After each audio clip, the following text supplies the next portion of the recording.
worship your name today, Lord. I praise your name because you're Almighty Father. There is no one like you, Jesus. But I lift your name on high. Lord, I love to sing your praises.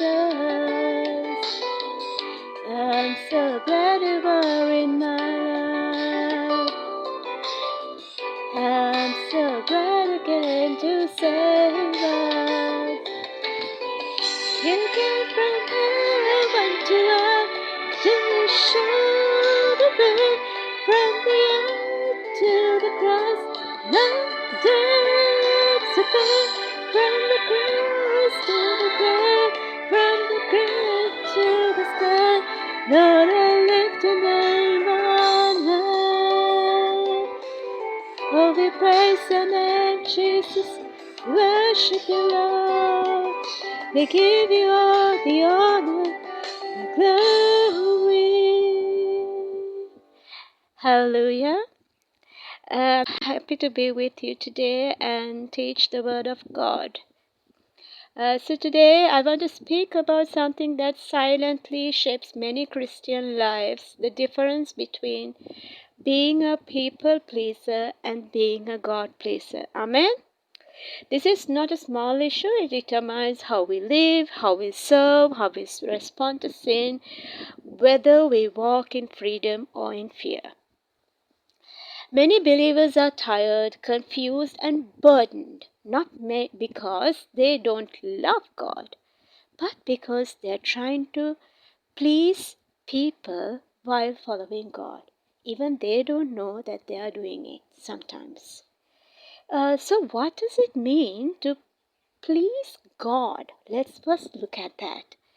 Pleasing God does not mean ignoring people. When we please God, love for people will naturally flow. So because God Himself loves people, His will is always good for people. It will align with people, even when it does not look pleasing at the moment that you're taking this decision for God. So God's will, it will correct instead of comfort, confront instead of flatter, speak the truth instead of gaining approval. But it is always rooted with love and in love. Obedience to God may disappoint people temporarily, hurt feelings, or be misunderstood at that moment. But in the long run, God's way always leads to life, healing, and freedom for others. So pleasing God is not the opposite of loving people. It is the purest form of loving people.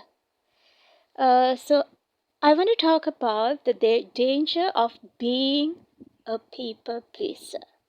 When our goal becomes pleasing people, we adjust the truth. We hide our struggles. We protect our image. We fear rejection more than disobedience. People often try to show off their status, wealth, or success by trying to impress others. They want admiration, they want attention, they want people to see them as important. But God is not looking for people who show off themselves. God wants people to show off Him, not themselves. So our life, our words, and our actions should point to God, not to our wealth, position, or achievements. The best way to shine is to let God shine through you. This is why hypocrisy is so dangerous. It hides truth, hides dependence on God, and focuses on human applause instead of God's approval. So just want to say, sin does not make you a hypocrite. Sin doesn't mean you're a hypocrite. Let us be very clear about this. Pretending makes you a hypocrite. but sin does not make you a hypocrite. A sinner who is not a hypocrite is someone who is honest before God. They may fall, they may struggle, but they do not hide. They come to God and say, Lord, this is who I am, and I need you. That prayer moves the heart of God. That is the prayer that David prayed. God said, David is a man after God's own heart. So Jesus was gentle with sinners, but very strong with the hypocrites. You know about how he rebuked these hypocrites. Because honest sinners can be transformed, but hypocrites, they resist the truth. Let us go back to that David's example. So I want to bring David and Saul, because David was a God pleaser, but Saul is a people pleaser. So the Bible gives us a powerful contrast between Saul and David. Saul, he feared people more than God and justified his disobedience and protected his image, blamed others. Saul looked spiritual outwardly, but inwardly he wanted approval. David, he was a God pleaser. He put God first in his life. He sinned. Not that he didn't sin, but never pretended he didn't sin. He repented deeply and quickly and desired God's presence above all else and wanted to make God happy. David was not perfect, but he was honest. That is why God said, man looks at the outward appearance, but the Lord looks at the heart. 1 Samuel chapter 16 verse 7. So God prefers honest hearts over perfect appearances. God is not looking for people who never fail. God is looking for people who do not hide. Hypocrisy hides sin and pretends righteousness. Repentance exposes sin and receives mercy. That is why the tax collector, not the Pharisee, went home justified. God resists the proud. God gives grace to the humble.